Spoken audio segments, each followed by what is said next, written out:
Bem-vindos e bem-vindas a mais uma conversa de paz e esperança. E hoje a nossa convidada é a Nilda Maria.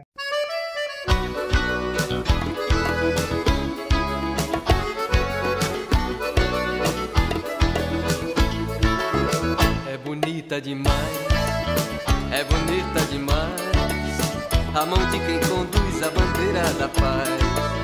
É bonita demais, é bonita demais, a mão de quem conduz a bandeira da paz.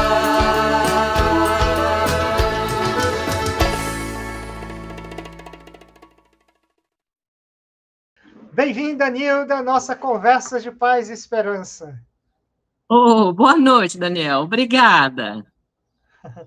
Olha, eu quero, antes de começar a conversa aqui com a Nilda, pedir para que você se inscreva no canal, divulgue, compartilhe, dê um joinha, para que outras pessoas possam conhecer o nosso programa e possam participar de conversas como essa que a gente traz nesta noite.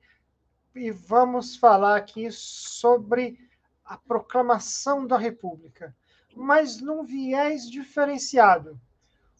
Quais foram os avanços conquistados pelas mulheres após a proclamação da República no Brasil? Fique até o final e você vai saber isso tudo através da Nilda, que está aqui, a nossa convidada de hoje. Mas, Nilda, eu gosto de que as pessoas possam conhecer quem é que veio participar aqui do nosso estúdio, da nossa sala de conversa. Quem que é a Nilda Maria? Fala de você. Quem que é você? Quais são os seus milagres? Bom, minhas lutas.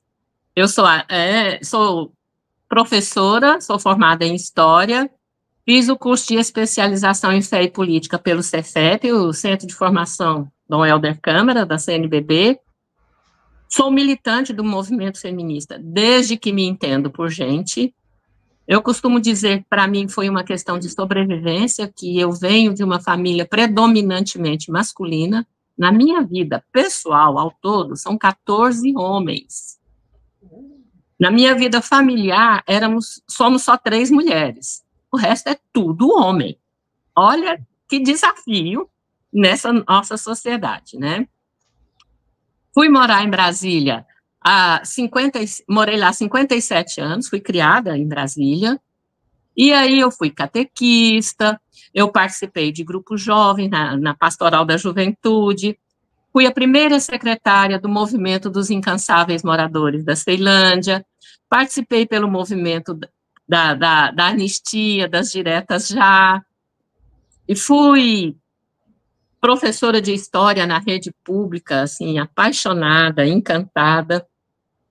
Sou amiga do movimento das mulheres camponesas e estive como coordenadora da Fraternidade Leiga Charles de Foucault por 5 anos. Atualmente estou como membro isolado e hoje moro aqui no sul da Bahia, em Santa Cruz Cabralha, uma região indígena, Pataxó.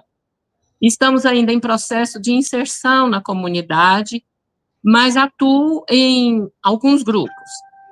Nós temos 3 grupos feministas, 2 grupos de leitura e reflexão, o Clube de Leitura Feminista, o Mulheres do Mundo Univos, e tem o grupo de Mulheres em Luta de Cabralha, que surgiu durante a pandemia para dar suporte às mulheres em estado de extrema vulnerabilidade.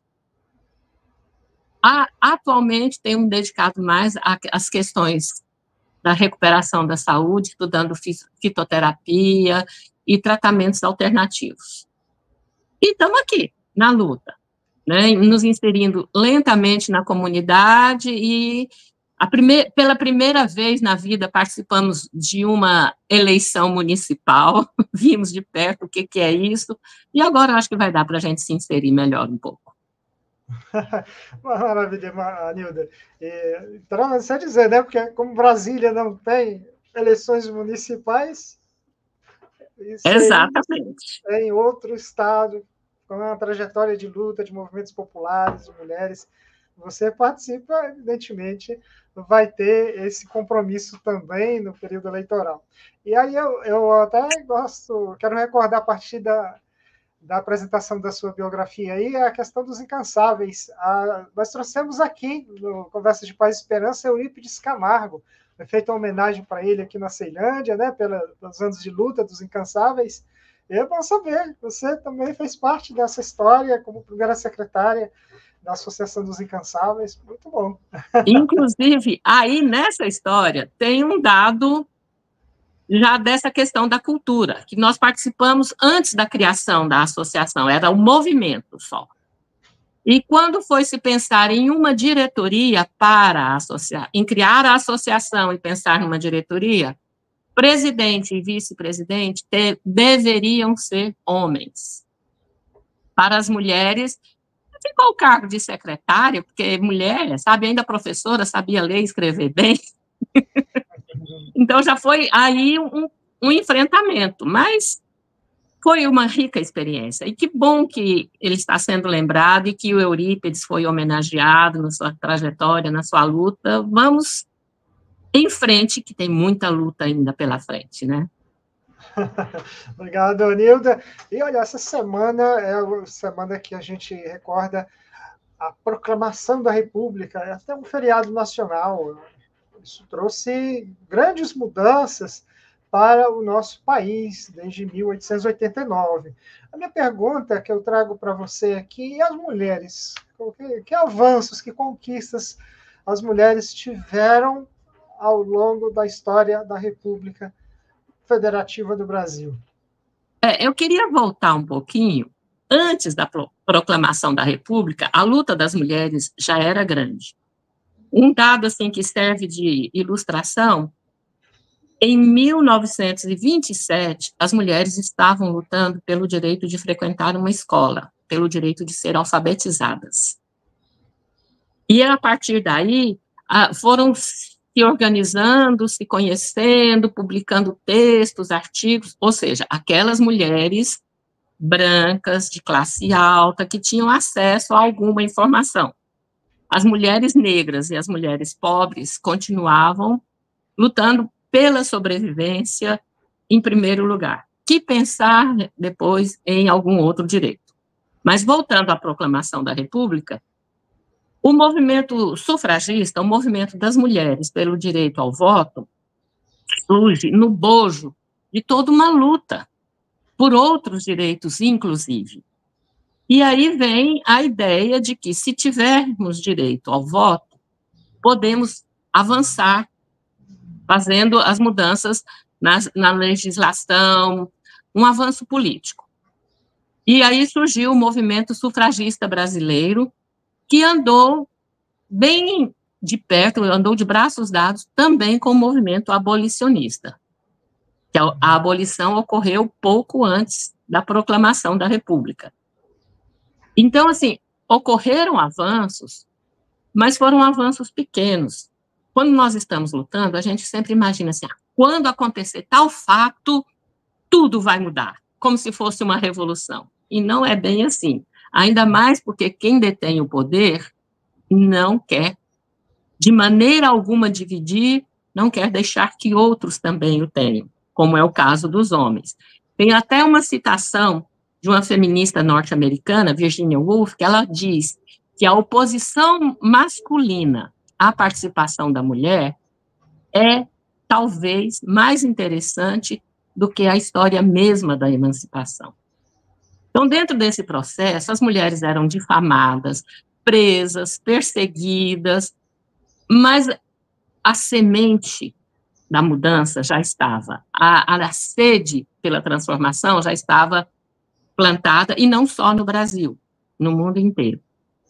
Então, o movimento sufragista vem de mulheres que tinham contato com mulheres da Europa, dos Estados Unidos, porque era um movimento universal.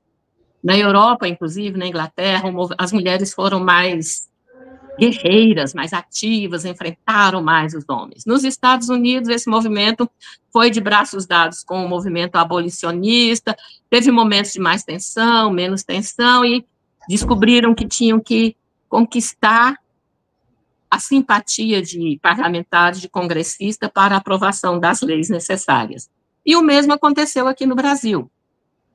né? E aí as mulheres conseguiram. Mas é importante dizer que lá em 1889, quando foi a proclamação da República, a mulher também ainda não tinha o direito ao voto, mas antes disso, inclusive, algumas mulheres viram brechas na lei e pleitearam a sua participação política.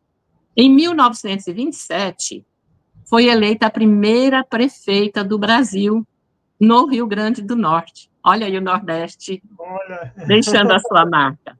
Ela se chamava Alzira Soriano, e o governador do Rio Grande do Norte conseguiu aprovar uma lei que permitia o voto e a candidatura feminina. Então, ela conseguiu derrotar um coronel da sua região e foi eleita prefeita.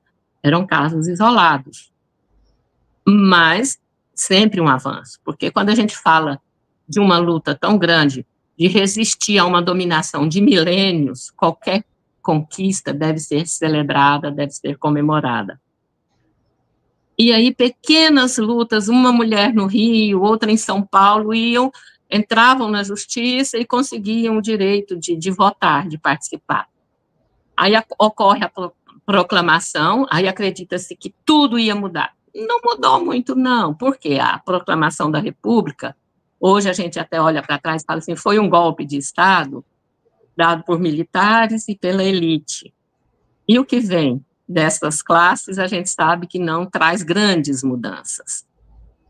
E a luta das sufragistas continuou, e só conseguimos a conquista desse direito em 1932, com Getúlio Vargas. E aí, Getúlio concedeu, como ele era o pai dos pobres, né, aquele governo populista e tudo, as mulheres conquistaram o direito ao voto. Mas logo depois aconteceu um golpe de Estado, e votar mesmo só foi possível depois de 1945. Isso tudo faz a gente ver o quanto é lento esse avanço, o quanto essas lutas são árduas, né? E aí, mas é importante ver a tenacidade, a resistência das mulheres, que não abriram mão e que iam, aí tinha uma brecha numa lei, outra, e elas iam lá e faziam valer os seus direitos. Lembrando sempre, falando isso, de mulheres brancas, da classe rica, mulheres que já tinham conquistado o direito de frequentar faculdade. As primeiras faculdades foram o curso de Direito e o curso de Medicina, né, e lembrar das mulheres negras e das mulheres brancas, pobres, que estavam mais preocupadas em sobreviver e em alimentar seus filhos, elas ficaram um pouco à margem dessa luta, ficaram meio que assim, na base, como sempre, silenciadas e apagadas. Mas não deixaram também de dar a sua contribuição, uma vez que as ideias surgem, as ideias não escolhem as pessoas, né? E quando se aprova uma lei, mesmo que essa lei seja pleiteada, seja aprovada por parte da sociedade, ela vai abranger toda a comunidade. Então, mesmo que tenham sido as mulheres brancas de elite que tenham lutado pelo direito ao voto, esse direito, quando foi aprovado, se estendeu a todas as mulheres. Se ele valeu mesmo como um processo de emancipação ou não, aí o tempo é que foi dizendo.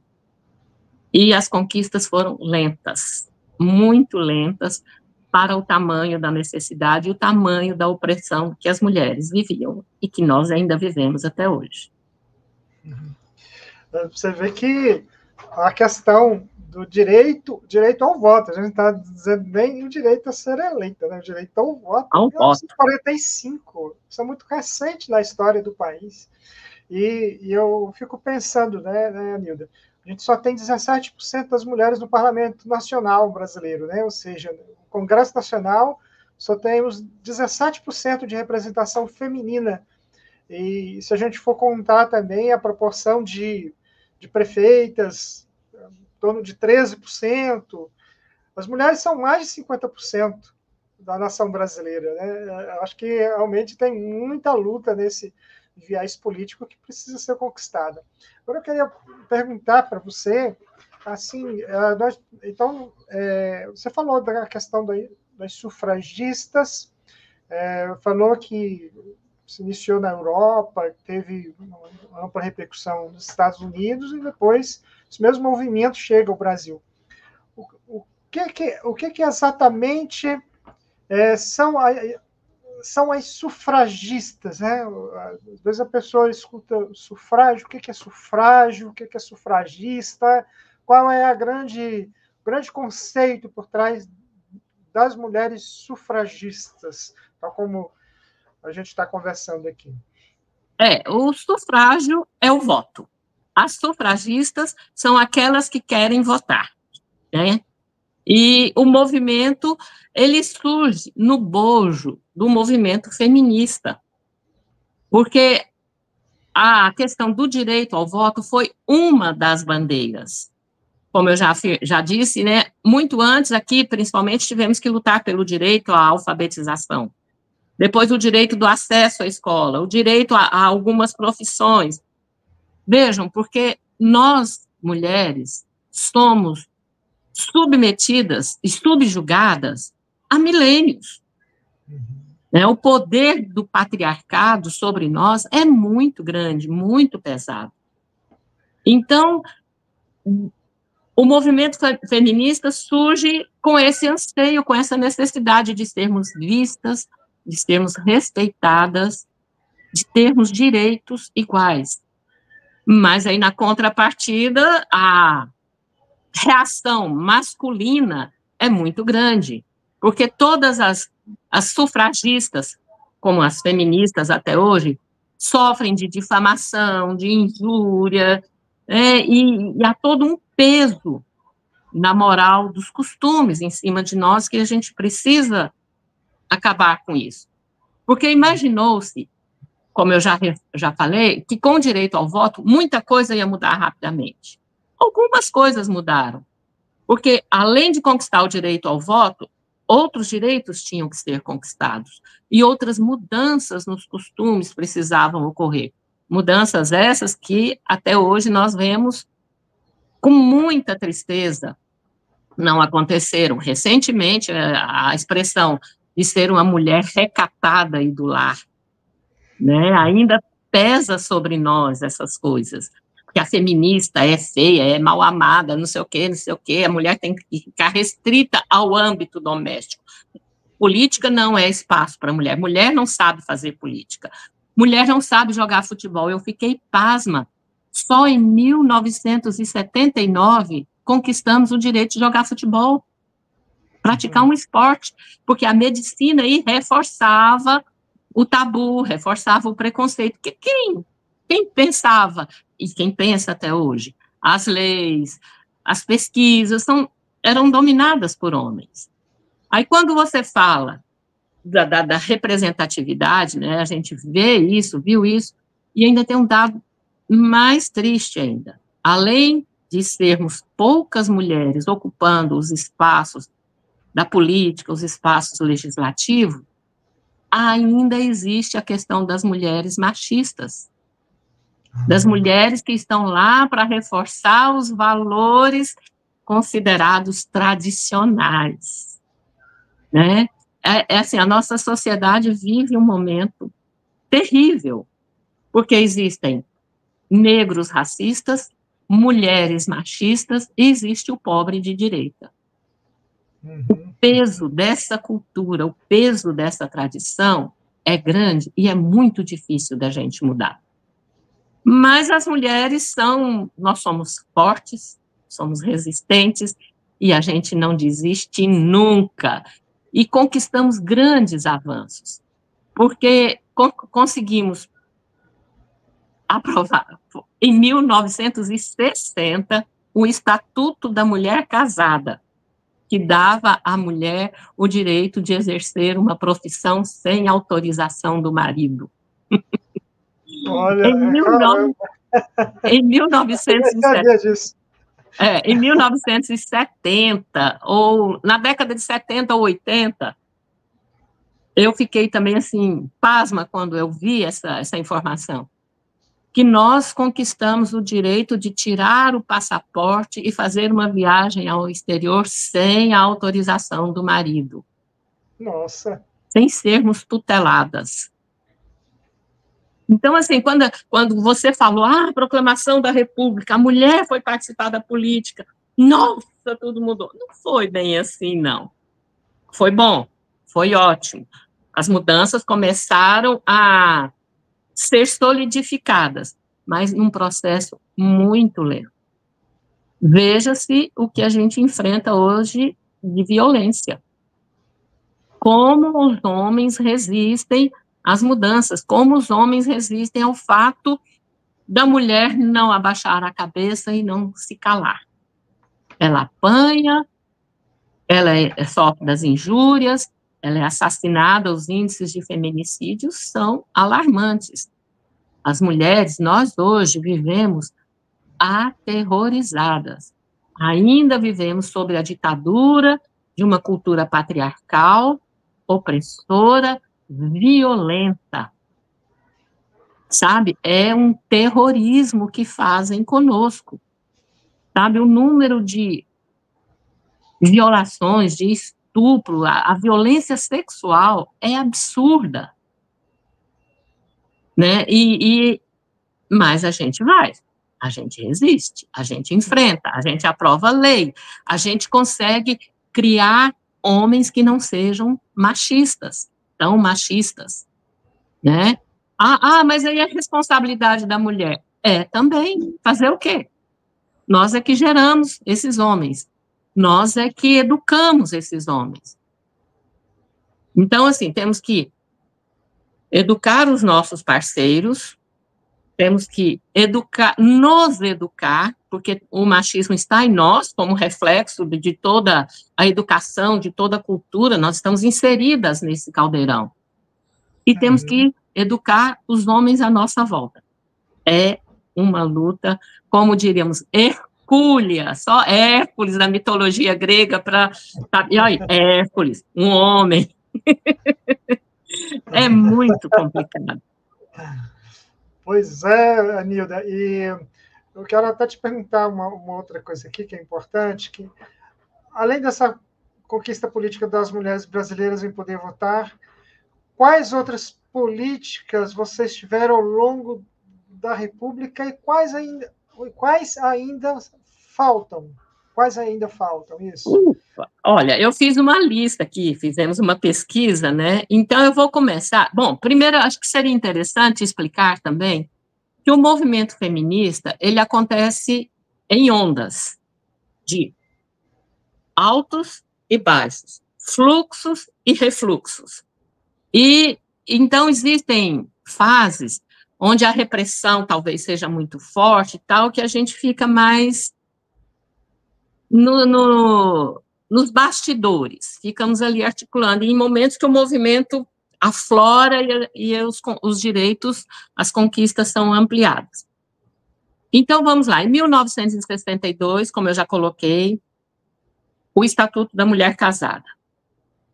Em 1974, conquistamos o direito de ter um cartão de crédito. Nossa. Olha como, sabe assim, a proclamação da República lá em 1889. Olha como foi lento esse processo. Por quê? Primeiro, mulheres podiam votar, mas não podiam ser eleitas. Mesmo podendo votar e podendo ser eleitas, pregaram, desacreditaram da capacidade da mulher, dessa participação, como até hoje acontece. Por isso, hoje também a nossa representatividade é pequena. Em 79, como também já coloquei, a questão do direito a jogar futebol. Em 2002, pasmem, a falta de virgindade deixa de ser motivo para anular um casamento. olha,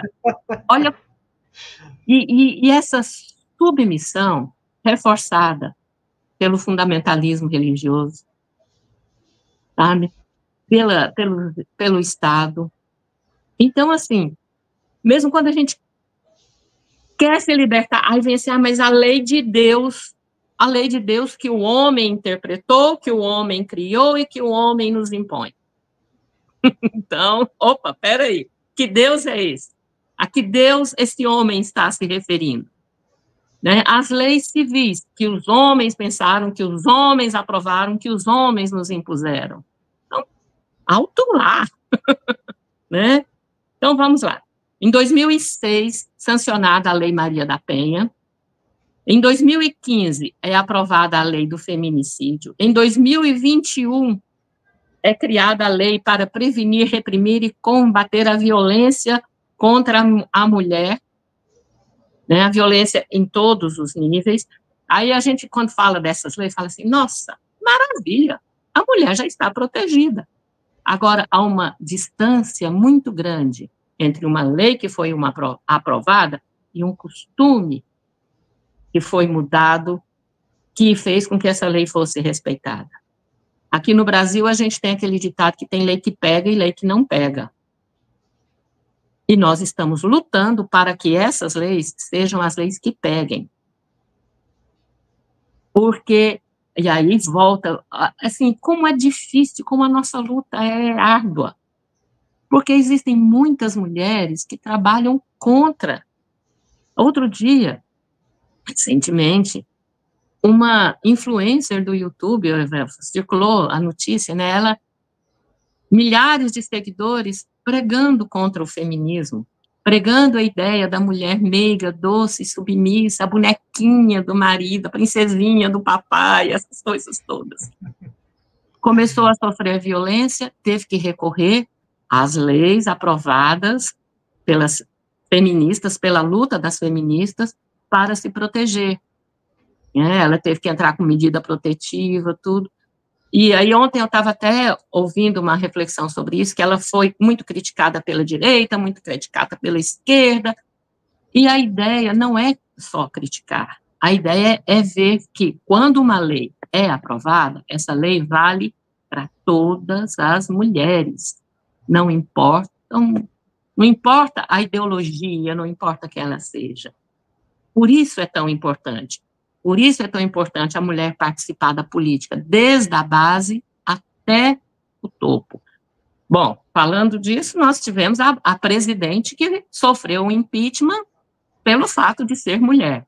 Criaram todo um arcabouço, todo uma encenação em volta da questão, e que hoje está claríssima, é porque ela era mulher e porque ela não cedeu às pressões masculinas, às pressões dos poderes estabelecidos, que cobravam dela favores e coisinhas mais. Então, assim, temos conquistas? Sim, temos. Muitas. Algumas. Ainda temos muitas outras lutas, muitas outras conquistas.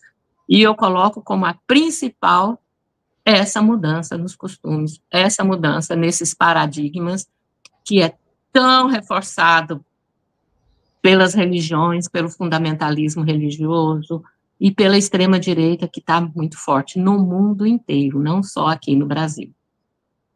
E aí a gente precisa deixar claro para os homens, principalmente os que estão à nossa volta, que nós não queremos o lugar deles. Nós não queremos tirar ninguém, nós só queremos o nosso espaço. E não queremos simplesmente inverter. Eles mandaram, agora nós é que vamos mandar, vamos fazer a mesma coisa. Não é solução. A solução é fazer diferente. É criar o novo. E eu ouso dizer, a revolução virá e será feminista. Maravilha, Nilda. Olha, conversa maravilhosa dessa, o tempo foi embora e, sem dúvida, deixou, assim, muito desejo das pessoas continuarem aqui a conversar contigo. Esse programa não é ao vivo, senão aqui no chat teria aqui milhares de perguntas, mas você pode fazer as perguntas aqui, que depois eu transmito para a Nilda, ela responde com muito carinho para você, viu, que está acompanhando aqui o nosso programa Conversa de Paz e Esperança. Quero até pedir para que você se inscreva no canal, curta, compartilhe. E olha só, esse programa de hoje está sendo exibido nesta segunda-feira, dia 11 de novembro, propõe que o nosso próximo dia 15 de novembro, feriado, a gente possa começar o nosso dia refletindo sobre tudo isso que nós escutamos neste programa. Proclamação da República para as mulheres. O que isso representa? É essa grande questão que deve ficar no coração de todos os homens e mulheres que nos acompanham nessa noite. Anilda, deixa aqui a sua mensagem final para todos que participam do Conversa de Paz e Esperança, para que a gente possa concluir mais um bate-papo maravilhoso. Bom, é o seguinte, a luta foi grande, ainda temos um longo caminho, ainda temos muitas conquistas, direito a creches, direito a lavanderias e cozinhas comunitárias, essa mudança de costumes a que eu me referi, muitas coisas. Mas a gente não pode desanimar. Existem críticas quanto ao movimento sufragista, porque foi de mulher branca, porque foi de elite, porque foi isso, foi aquilo. Sim, cometeram algumas falhas, como todo ser humano, como todo movimento social, mas não podem ser desacreditadas, não podem ser esquecidas, porque é da luta das mulheres lá atrás que nós estamos aqui hoje, que hoje eu posso falar nesse programa, que hoje tem um Daniel que é sensível a essa causa e dá espaço para falar. Então, nós hoje temos o compromisso, devemos honrar a luta de todas as mulheres que vieram antes de nós. Temos que continuar, temos que ampliar essas conquistas, temos que mudar esse mundo. A utopia e o sonho são o que dão sentido, cor e valor à vida. E eu digo aqui uma frase de uma das meninas do grupo de leitura e reflexão que eu participo, né, honrando a memória dela, a menina que partiu muito cedo: mulheres do mundo, univos. Sabe, assim, precisamos acolher umas às outras, precisamos ter companheiras, precisamos superar as dificuldades. E nós somos fortes, e nós podemos, e nós vamos mudar este mundo. E vamos ter parceiros, sim, vamos ter homens que vão lutar conosco, como tivemos ao longo da vida. Só para fechar, eu criei uma imagem que a história da humanidade e a história do advento, do poder do homem, do patriarcado, parece uma bola, uma esfera de aço. E nós, mulheres, pegamos um pontalete, uma ferramenta pequenininha e começamos a martelar nessa esfera. Tim, tim. Aí apareceu uma rachadura. A gente, opa, entrou naquela rachadura.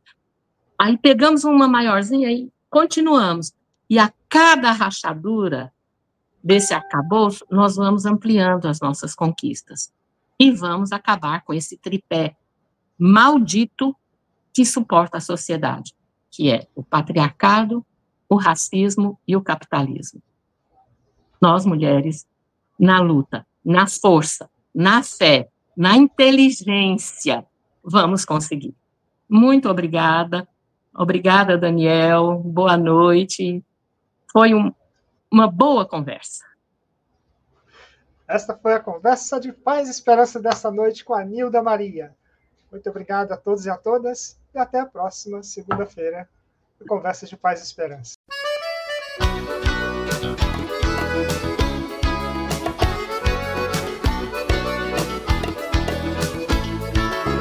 É bonita demais, é bonita demais, a mão de quem conduz a bandeira da paz. É bonita demais, é bonita demais, é bonita demais, a mão de quem conduz a bandeira da paz.